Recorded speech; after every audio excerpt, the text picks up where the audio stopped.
Well, a while ago, we had the publication Holyrood publishing a front cover saying, "Can she do no wrong?" in reference to Nicola Sturgeon's leadership and government, how popular she was, and how she was getting away with a lot of things, and people didn't really know about all the flaws in the Scottish government. Yet, right now, Mandy Rhodes from the same publication has come out to write an article to expose Nicola Sturgeon, to say that a lot of people in Scotland think and feel that they are now sick and tired of all the lies, all the empty promises that Nicola Sturgeon and her gang come out every election to give to the Scottish people. This is actually fascinating. So I'm going to show you a part of this article because Mandy says we're now 5 years on with the independence no closer, and the baby Kirsty now 7 and her baby. The SNP heads into an election that it will win, still stuck on repeat, pledging to make Scotland the best country for any child to grow up in. That's the thing. Every election, I did do a video about the Nicola Sturgeon's election broadcast video thing that they did, the campaign video, where she was saying that the rhetoric was, if you vote for Scotland, Scotland will be fine, bright future. You've been in government for years. Nothing has changed, in the words of Theresa May. So yeah, you're going to get the same empty promises, pledges. The SNP has been in power for 14 years. And despite cleverly positioning itself as the party of opposition, lest you blame it for any of the country's ills, it is set to return to power on the back of yet more promises for the same change. Yeah, they have been very smart, the SNP government.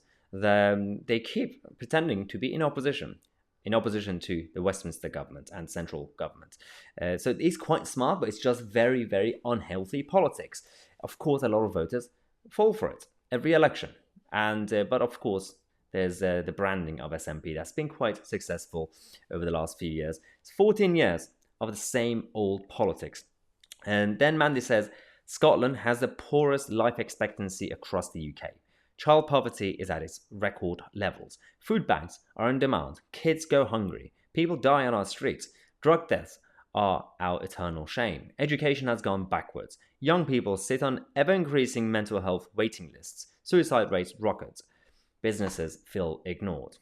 Yeah, these are the sort of things that the left-wing parties and politicians like the SNP and the Labour Party and the Greens and all the others go around blaming the right-wing parties, the Tory governments, or in America, the Republicans, or Margaret Thatcher, or, anything else that they could find that's not left-wing. Yet, when you see left-wing governments in action, whether it's in Wales with the Labour Party, whether it's the SNP in Scotland, whether it's Venezuela, Cuba, China, Russia, all the other countries that have a statist and authoritarian government, we're seeing all the things that they complain about in action. Food banks are on the rise in Scotland.